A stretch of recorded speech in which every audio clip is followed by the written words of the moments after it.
Hello and welcome back to another installment of Poke Fodder, and I apologize for being gone, A, for so long, and B, at such a critical point. So much to go over. I will do my best. There's no way I can cover everything that needs to be talked about in one video.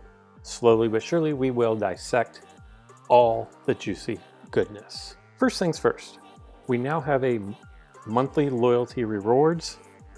Probably won't even touch into that, just the gist of this for all intents and purposes. The distance between free to play and pay to win is probably going to get larger because of the monthly rewards. The additional daily login bonuses that you receive aren't all that great, but the rewards that you get initially for signing up for the bonus are really good. As I'm sure you know by now, 10 packs are back. People are having crazy pulls, people are having horrible pulls. It's all luck, but 10 packs are back. I guess they're gone. They've gone away from the sextuple packs and they're going with deca packs. I don't know how I feel about that, but it is a way to make you spend more to get more gems. So I think that's why they do it. And new figures. We have new figures. And what I'll say about this is I don't know if this round of figures is quite on the scale of the Deoxys banner or on the Subtile Virizion banner when those were all released. But what this banner does is it opens the door for people to run almost any kind of deck, and that's a good thing. Lots of creativity going on with these decks. I really don't even know where to take this video. There's so much to cover. Oh man. So we got 3 new EXs, Mega Gengar, Mega Venusaur, Mega Blastoise. I will say this. Upon release, the interwebs went nuts over Mega Gengar. I think people just like Gengar. Mega Gengar is super good. 3 MP Pokemon that can move through opponents and hits for 140 with no miss at level 5 sounds absolutely ridiculous. And I think in the first few hours of this coming out, it was a bloodbath with people just triggering Mega Gengar, bum rushing the goal, and it was a good game. Since then, people figured out that Mew basically walls Mega Gengar in the cloud of excitement. In my opinion, Mega Blastoise is the Mega that will shine when the dust settles on this banner. I'll go over the Megas just a little bit. If I may touch on them here today, but I will go into them in way more detail in subsequent videos. And also as an aside, I'm going to try to go back to 7 days per week videos. That's my goal. I feel like there's enough going on now and enough new decks that are viable and things that you can run, and with gyms coming up and the new rooms that I can do 7 days and not run out of content. So look forward to that. We did get Gengar. Most people have been wanting Gengar for so long now. He is available. Malamar. You have a rare Spirit Bomb, and I'm going to call him Sableye. I don't know if that's right. Inkay and Puccina are also new Pokemon in this banner. New plates. Obviously, we have the plates that trigger the Mega Evolutions. That's what those are. Then we have this rare plate called X-Speed. X-Speed will turn randomly a white attack into a gold attack, which allows you not to have to run decks with dedicated gold attackers. Very versatile plate. From what I understand, this will override, I don't know if it's a glitch or not, but this will override Cobaline's inability to die or to protect against gold attacks. Keep that in mind. It has been tested, and as of right now, and today is September 5th, Cobalion does not protect against this plate. If this gets patched, who knows? Let's go look at some of the new Pokemon in this banner. First, Mega Gengar. Like I was saying, it's 110. You trigger the evolution, that makes it 120, and then with its self buff of 10 to Ghost and 10 to Poison, it becomes a 140 attacker, 32 Wheel Slice of 2-star Toxic, and you have an incredible threat, quite honestly. We have Mega Venusaur. Now, Mega Venusaur is going to be the one that most people say is the dud of this banner. It's really interesting because Venusaur is typically thought of as a defensive Pokemon, yet with Mega Venusaur, it becomes 2 MP. Really unique there. I'm not sure. I think I've run it in 1 match, maybe 2, and I think I use it in some room matches just for experience points, but it'll be interesting to see what people come up with to use this in a deck, because I don't think it's as horrible as everybody says. Looking at the wheel, 130 plus the evolution is going to be 140, plus you're going to get a damage type boost to your grass and poison. So I think that goes up to, what is that, 160? And then you're going to get a 3-star Venom Whip to make your opponents noxious. And then no miss at level 5. Definitely something to keep in mind. When you walk over a Pokemon that is noxious or poison, they gain weight 5. That makes that has a really nice synergy with Seismitoad, who, when it rolls its bumpy vibrations, I believe is the move, it's purple, it gives all Pokemon adjacent to it weight as well. It creates weight wins as a win condition. Pretty hard to trigger, very situational, not something I would rely on winning with, but it is a win condition for you, something to keep in mind. Mega Blastoise is going to be 100 plus the evolution boost is going to be 110. Plus, get this, for each water type Pokemon on the field, you're going to gain plus 10. And then all your other water type Pokemon gain a plus 20. So if you think you have Manaphy on the board, and then you just put Mega Blastoise on the board, like Mega Blastoise doesn't even have to do anything, and your Pokemon are already going to do 40 additional damage. That is nuts. Think of Gyarados, who already is doing 110, 130 with the buff. This makes it a 150 plus, depending on chain levels. And then this blue, 36 Wheel Slice. Spin one of your opponent's Pokemon on the field. If they spin Wide Attack, they're knocked out. Where I see this being useful is you can have Blastoise on your side of the board, put a Greninja on an entry point, your opponent's entry point, and then snipe their goalie and walk Ninja to the goal for a victory. Very, very interesting. Nothing can beat his blue, except for another blue, and then that's just a tie. Which that is what makes me think that this could be the gem of the Megas when all the dust settles and people start putting together crazy decks. Moving on to the EXs, we have Gengar. People have been wanting this Pokemon. We finally have him. It's a Ghost Poison. If we look at its wheel, it's a nice wheel. 8 miss, which goes down to 4 at level 5. Contagious Terror, the battle opponent, and a succession of opposing Pokemon adjacent to it gain weight 3. Again, this is going to, the poison is going to synergize well with the Venusaur, the Mega Venusaur, and with Seismitoad as far as creating weight wins as a win condition. Again, I will reiterate, not something that I would plan on being your primary mode of victory. But when it comes down to 4-on-4, if you can get your opponent bunched up, there's very real possibility of getting them all weight. 16 dodge, which is going to make it a little susceptible to Terrakion, and then a 40 will slice of 100 attack.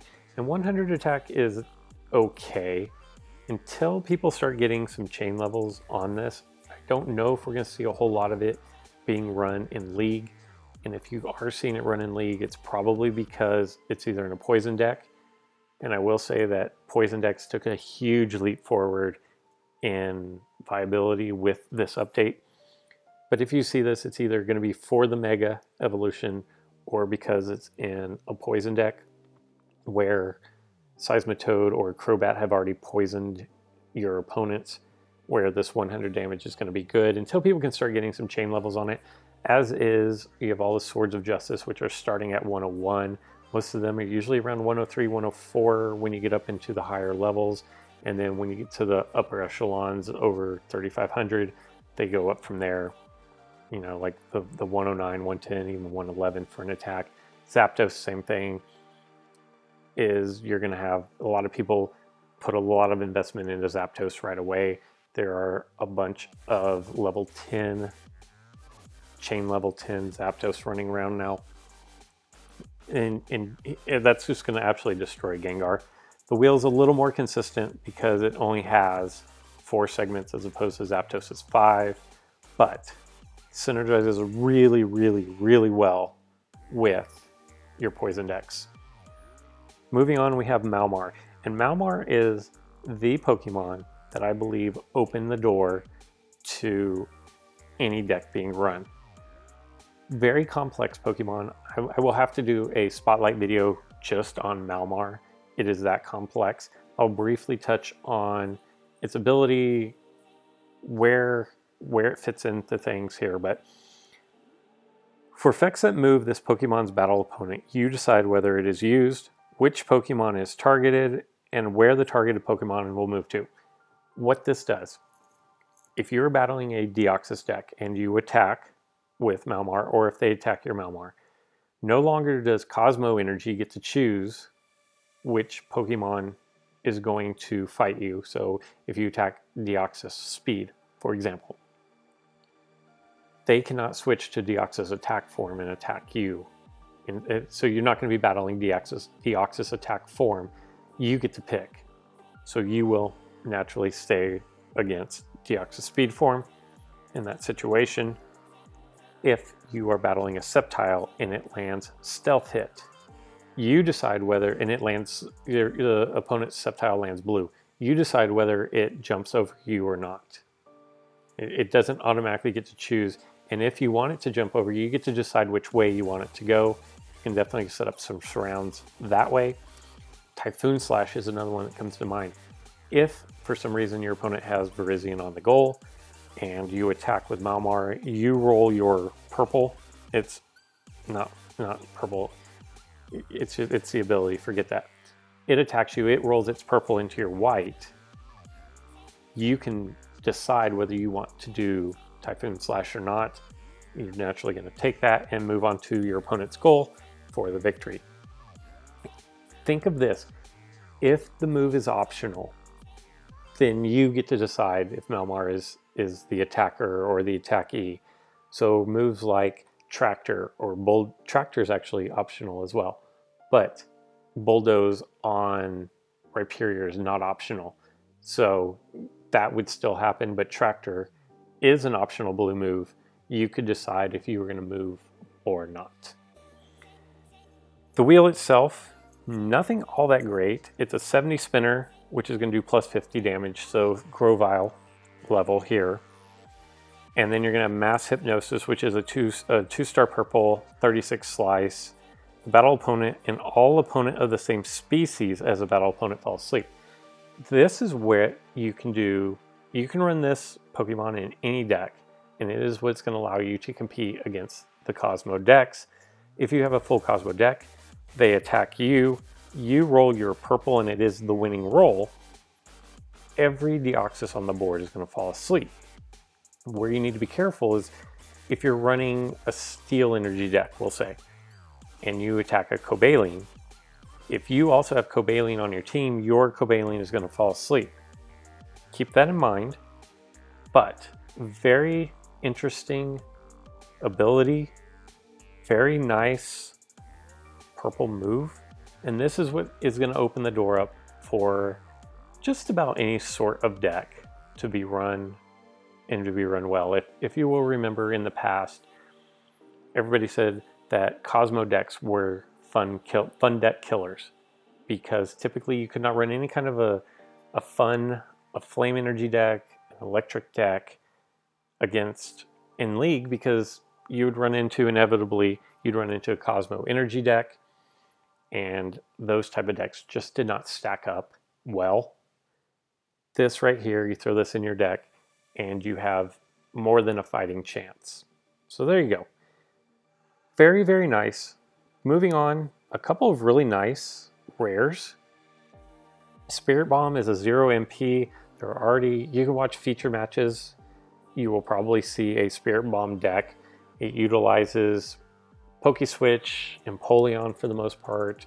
If you think of Pancham, has the ability, I think it's Parting Shot, which is going to allow you to replace a Pokemon from the bench. And what this is going to do is your opponent's going to spin. If they land a white attack, they're now cursed, and you know what happens when you have a cursed opponent, or one of your Pokemon is cursed. If they get knocked out, they're banished from the duel. Destiny Bond is going to be like a suicide type move. We've seen that one before. So you come onto the field, say you come on off the entry point, you spin, we'll say Trakian, probably going to land on white, and then you attack the Trakian, land Destiny's Bond. You're going to go to the PC, but Trakian's going to be removed from the match. It's got gold for 28 wheel slice of 60, which is a nice strength for a gold attack. It's got a 1-star purple curse and 0 MP, which means you're probably going to want to get this Bond on the field and have quick games. The longer a game goes, and once it gets down to 4-on-4, you're probably going to be in trouble if you only have one Pokemon that can move trapped out on the field. If it's on your bench and you don't have a switch or anything, then you're definitely 3-on-3. Even if you banish another Pokemon from your opponent's deck, you could still end up with 3-on-3 because you have one Pokemon that can't move. But there are some very creative banish decks out there. And then the rare that everybody seems pretty hype about is this Sableye. And that's what I'm going to call him, Sableye, simply because he looks like he has diamonds or something in his eyes. This Pokemon can pass through other Pokemon when it MP moves. When this Pokemon is on the field, opposing Pokemon deal -1 damage. Think of a reverse Joltik here. If we look at its wheel, there's no white. A 28 segment of 3-star Confuse Ray. I really like Confusion. It really does damage to a lot of Pokemon as far as making their misses ginormous. It's got a 70 gold attack, which, remember a second ago I said Spirit Bomb 60 was a nice level for a gold attack. 70 is even better. 32 wheel slice, so about a third of the time you're going to land that. And a 28 wheel slice of Will-O-Wisp. Everybody knows what that is. If you think of Shuppet, if you think of Giratina, they both have Will-O-Wisp, and Fletchinger has a Will-O-Wisp as well. Definitely some different synergies there that you can work with. Definitely a tough Pokemon to knock out right here. And I fully expect to see a lot of this Pokemon running wild and free in the upcoming gym. Wow, that was a lot to cover. So many good things going on. Very, very nice banner that was released. I have no idea what deck to run. I've been toying around with different things. As you can see, I'm kind of back to tropical mostly. I've added in a couple different Pokemon, the Malamar and then the Trakian. Not set on this deck. I'm kind of testing it out. I've got a few that I keep running back and forth, but this was a much needed update. I think this was a really good update. Maybe, I mean, if you think about Deoxys at the time was a great update. It turned out later down the road that it was a horrible update, but at the time it was a spectacular update. The legendary birds, Articuno, Moltres, Zapdos, was a phenomenal update. And then when we had the big grass, the Sceptile, the Virizion, I think Cobalion and Terrakion came in around the same time. But there was a really big grass / tropical update that was really well. I think this one is right up there. I think this is one that is changing the meta. Deoxys is not dead. The Cosmo decks are not dead. Full Cosmo decks are on life support, but the Cosmo decks are really good, and the synergy in them is outstanding. They're always going to find a way, and dedicated Cosmo users are going to find a way to make it work. I've seen Cosmo decks with Rayquaza to do the break energies.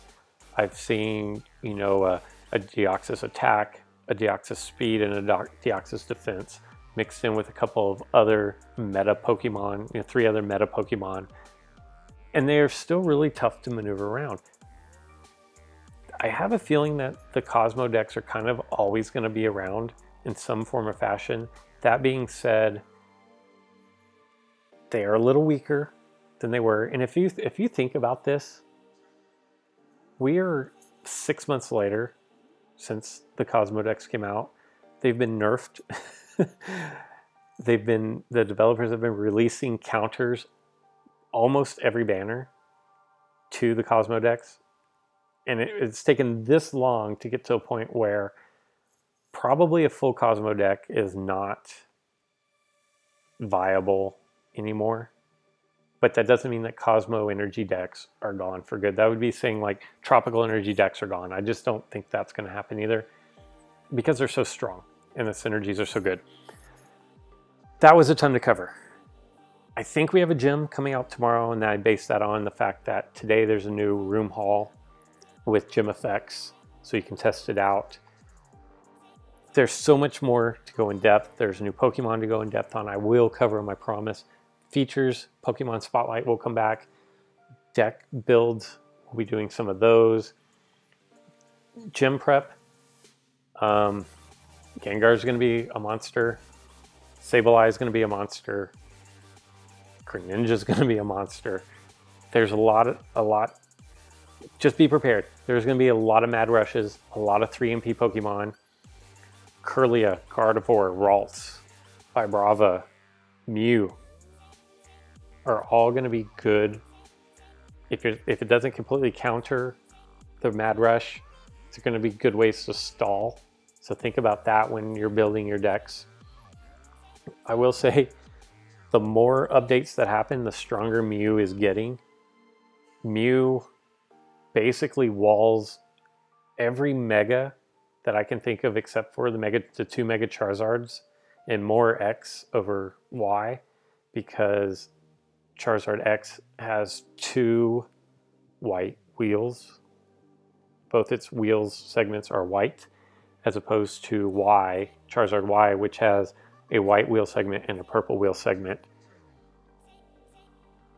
A lot to go into, a lot to cover, a lot of good stuff. This was an update that was long needed, long overdue, and I think people are happy with it. And at the end of the day, that's what matters, as long as we keep going in a positive direction. That is going to do it for today's installment. No gameplay. Get in there, get some gym wins. Keep tuning in. I will start. I'm 4 days behind. So I've got 4 days to catch up on everything that's going on. If you have deck ideas, I'd love seeing, there's so many comments over on my Discord of deck ideas, things that people want to see. One of the ideas that has been thrown out that I definitely want to touch on as soon as I'm able to do some research is best use of Carmonite. I think Carmonite is the most valuable commodity in the game at this point. What are the best uses of that? I want to sit down and put some thought into that video, different deck builds, megas, a lot to get into. That's going to do it for today. We will be back tomorrow. So until next time.